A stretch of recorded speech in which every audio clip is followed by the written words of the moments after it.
Good morning, everybody. Climber here. Good morning, Discord. Good morning, Simple Stocks. I'm recording the Friday morning notes video. A lot has happened last night, and a lot has happened yesterday, and pretty much all week. It was a very active week. The VIX basically broke out. What you're seeing on the screen is yesterday's price action, and that gap up is overnight price action. As some of you guys know, VIX starts trading at 3:15 a.m.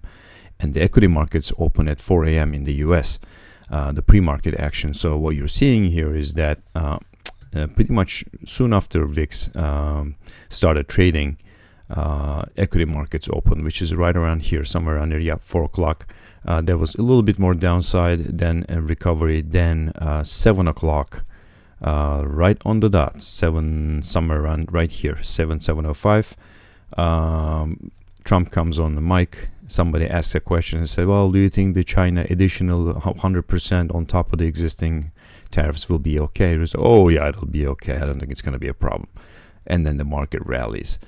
So that's where we are. This VIX drop here was basically, White House very conveniently coming on the mic at 7 a.m. in the morning and telling the markets that it'll all be fine.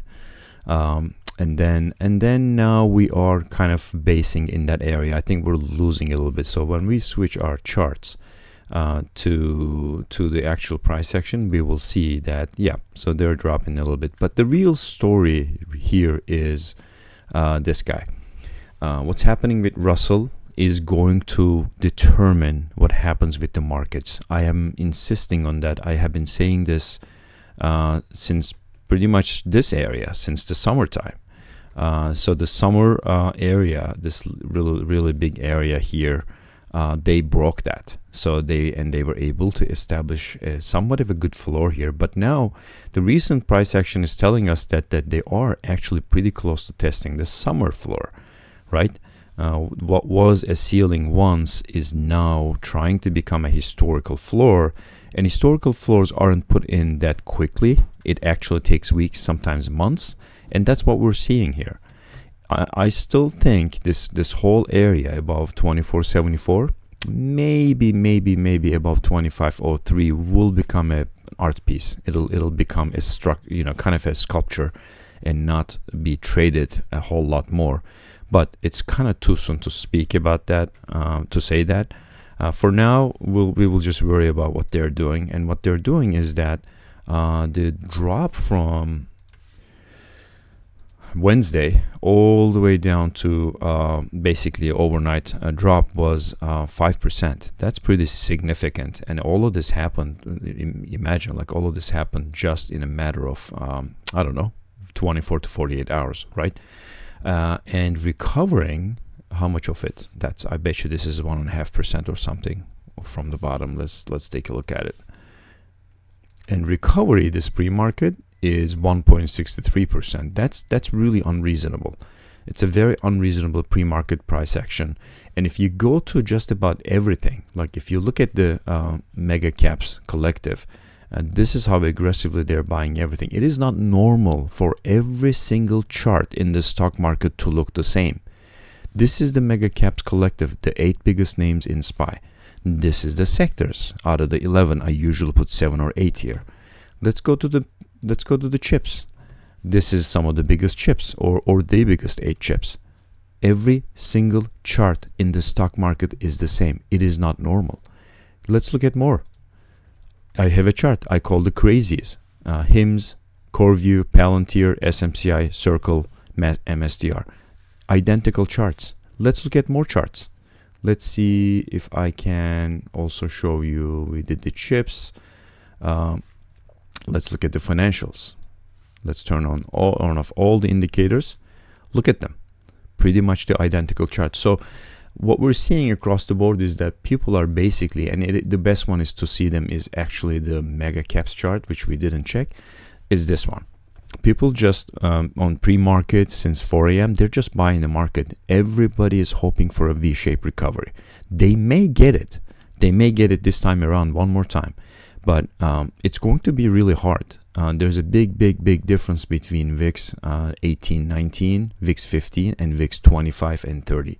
VIX hit 29 last night, okay, or early this morning. So levels may not hold. If they hold, or if they pretend to be holding, they may just not be there in the next 5 minutes. So you have to be very careful with this kind of price action. When we look at SPX, all we really needed to happen for a healthy trading in the next few months is that drop inside of this black line, and then actually lose this black line and then start trading in this area. Now, it looks like a disaster, but I promise you that it's not a disaster. This would be the beginnings of a healthy pullback, not the healthy pullback itself, but just the beginnings of it, and we can't even get there. Every bottom is 10 seconds or 10 minutes, depending on the time frame you're looking at. And when you actually zoom out, our breakout, our long time high level is 6150. So all I'm saying is that this area is perfectly normal to put a mountaintop here and then start trading normally. In this price action, it will actually get a lot of the fluff off the market. A lot of those high flyers that make no money. There's thousands of stocks out there that are running 300, 400, 500 to 1000% every day. And that would get that fluff out of the way. And then people will really start paying attention to levels instead of just throwing a dart on the board and buying everything they see. So enough of that yammering. Maybe I will go back to RTY first, turn on some levels, and then look at today's price action, and then we will finish by looking at NQ and ES. So here's the drop. This is yesterday's morning. And the vertical dash line on my screen you're seeing is the 6 p.m. open for futures. Every vertical line is a 6 p.m. open. So this is last night's open, 6 p.m. the market opened. It was weak and it trended down. These are 15-minute candles, by the way. And some of these big candles, you can tell that the morning spike was pretty significant for a 15-minute candle. And now they're coming back to this 2474. You cannot stay bearish the RTY as long as it trades in this box. This is an indecision box for RTY. 52. I'm sorry. Above that, it is coiled to eventually recover to all-time high. It is below 2452, then you can start continue looking down, and then the level to lose will be 2417. So in between, you must just try trade the range and then wait for further action.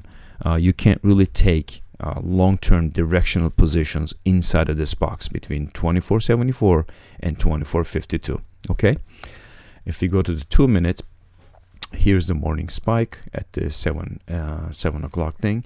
We will wait what happens. There is not much else to say about this, but if they want to close out the week with a message that, you know what, we still got it, then they have to close above 2452 today.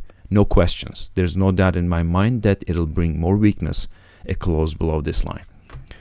When we go to the cousins here, NQ and ES, this is the drop. Let me show you guys the red box, which we've been talking about just for visual reference. They went all the way to the bottom of it almost, and here's the NQ version. They're both below the midline, and now they're both above the midline, but they're firmly inside of that daily box. And I think nothing really has changed from last night's levels, because our dip was after our notes, and we did expect those things. And what we said basically was ES could see as low as 65.93-ish. I think that's what I said, and they went to 73-ish. About $20 difference of what I said, which obviously we have a lower area here. I didn't want to use the 65.40 level. I knew that there are a couple of higher levels, higher wicks that they would buy, and they did. Okay, that was my reasoning. I got some questions about that. I said, why don't you say a small box and a big box? Why is the big box not equal to last Friday's dip? Well, because I didn't believe that we were going to go there. If VIX 29 from VIX 20 doesn't do that, then it just doesn't happen. Okay, and if we just kind of go a little bit micro on ES and then turn on one more fib here. This is last night. This is yesterday morning's high, and then this is the drop overnight. And right now, the most important level. Now my evening notes are firmly standing there. That's you guys must take those levels seriously. But right now, when I said last night that they have to jump above 66.80, this is the band that they have to start trading above. It's 66.61 and 66.82. This is the golden pocket. The expectation with this fib, the theory is that they hit this this area and then it creates a recoil and then they curl down and they go back. If they don't do that, if they stay strong inside this box and they start closing candles above this orange line, then you must look up. Okay, you must trade the next line. Don't hope for the moon. My trading and my charts are from line to line. If you're not taking profit closing or entering per line, then you're not trading the way I'm trading. Okay, I sold, I was up, I got a lot of alerts all over the map, so I was up when one of the alerts came up, and I actually sold a whole bunch of stuff here. The RTY ones were like $40, $42. They're all down to, let's not make that up, I'm gonna give you real numbers. Looking at my account, they're all deflated to 23s, 25s, and 26s. I might just close them when they come right in here. And obviously, I probably had the same one here too, just didn't put it on. Yep, I did. Just comparatively speaking, let me put the same fib on RTY. You guys can look at it, see how far RTY is away from compared to ES and NQ. That is because the range that it's traveling. When you trade like a crazy maniac, then the penalty for that is that your levels are far away. So the golden box is way up there. Not that it can't reach it, but it is still dealing with this orange box. So trade the orange box with the RTY and trade the black line first. For ES, I gave you the levels. There is a very good chance that they're not going to make it. They'll never make it above this.